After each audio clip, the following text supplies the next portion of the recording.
everyone মই জিমা কলিতাই আজি পুনৰ আপোনালোক সকলোকে মোৰ চেনেল গ্ৰীণ স্পেচেছলৈ স্বাগতম জনাইছোঁ আশা কৰোঁ সকলোৰে ভাল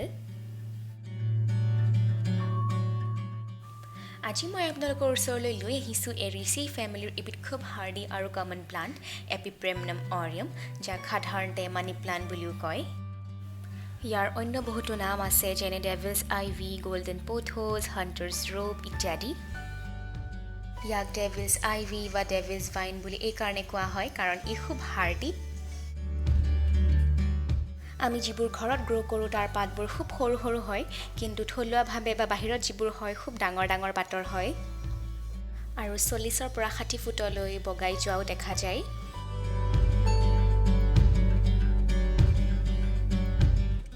ই ফ্ৰেঞ্চ পলিনেছিয়াৰ ছ'চাইটি আইলেণ্ডৰ মৰিয়াৰ এক থলুৱা উদ্ভিদ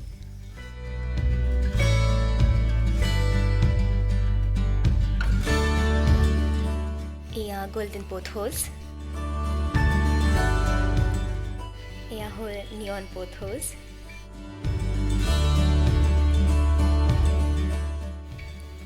আৰু এয়া হ'ল এনজয় পোথোজ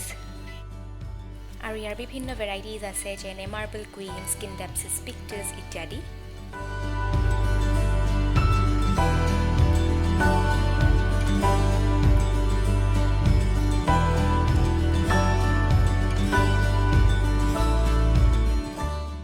এতিয়া আহোঁ আমি ইয়াৰ লাইট ৰিকুৱাৰমেণ্ট বা ছান ৰিকুৱাৰমেণ্টলৈ ইয়াক ব্ৰাইট ইনডাইৰেক্ট ছান পোৱা জেগাত ৰাখিব যদিও ই ল' লাইট টলাৰেট কৰে কিন্তু ল' লাইটত ইয়াৰ পাতবোৰ কাঢ়া সেউজীয়া হ'বলৈ ধৰিব আৰু ভেৰিগেশ্যনবোৰ লাহে লাহে নোহোৱা হৈ যাব লগতে খুব লাহে লাহে বাঢ়িবলৈ ল'ব গতিকে ব্ৰাইট ইনডাইৰেক্ট ছান পোৱাকৈ ৰাখিলে ইয়াৰ পাতৰ ভেৰিগেশ্যনবোৰ ধুনীয়াকৈ মেইনটেইন হৈ থাকিব লগতে খুব সোনকালে বাঢ়িব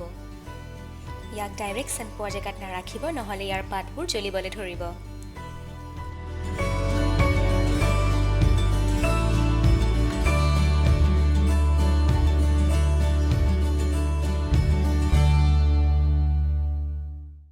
ইয়াৰ মাটিখিনি 100% ড্ৰাই হ'লেহে পানী এড কৰিব মই সাধাৰণতে পানী দিয়াৰ আগত এনেদৰে এবাৰ চেক কৰি চাওঁ মাটিখিনি শুকাইছে নে নাই আৰু যদি মোৰ আঙুলিত মাটি লাগি নাহে তেতিয়াহে মই পানী দিওঁ গতিকে আপোনালোকেও এনেদৰে চেক কৰি চাব পাৰে তেতিয়া অ'ভাৰ ৱাটাৰিং হোৱাৰ কোনো ভয় নাথাকে আৰু যদি ই সময়মতে পানী নাপায় তেনে ক্ষেত্ৰত ইয়াৰ পাতবোৰ তললৈ হালিবলৈ ধৰে আৰু পানী দিলে এনেদৰে দিব যাতে তাৰ বৰ তলেৰে পানীখিনি ওলাই যায়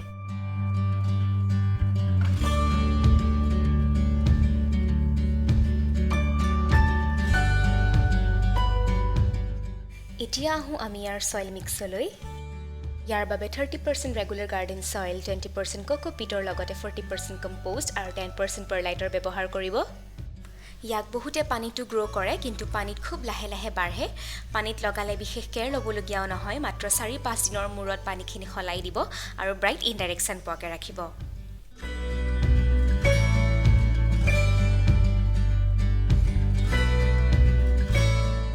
এতিয়া আহোঁ আমি ইয়াৰ ফাৰ্টিলাইজিঙলৈ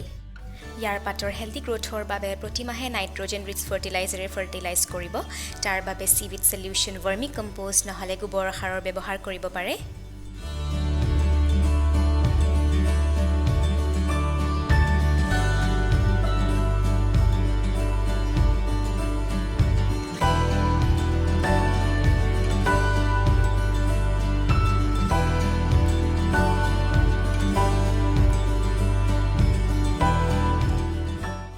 হিউমিডিটি লাভিং প্লাণ্ট গতিকে দিনত এবাৰ বা দুবাৰকৈ পানীৰ স্প্ৰে কৰিব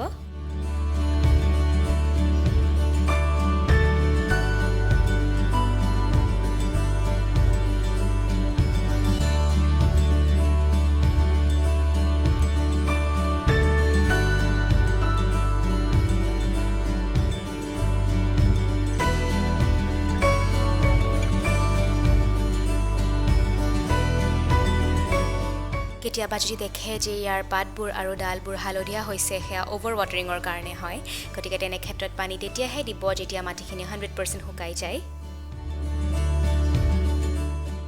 দ্বিতীয়তে টেম্পাৰেচাৰ কমি গ'লেও তেনে হোৱা দেখা যায়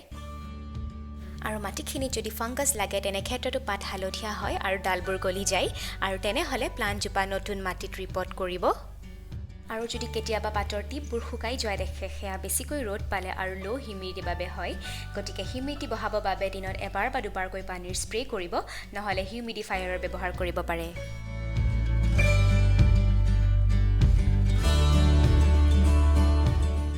আৰু যদি কেতিয়াবা পেষ্ট এটেক হয় তেনে ক্ষেত্ৰত নিম অইল সলিউশ্যন স্প্ৰে কৰিব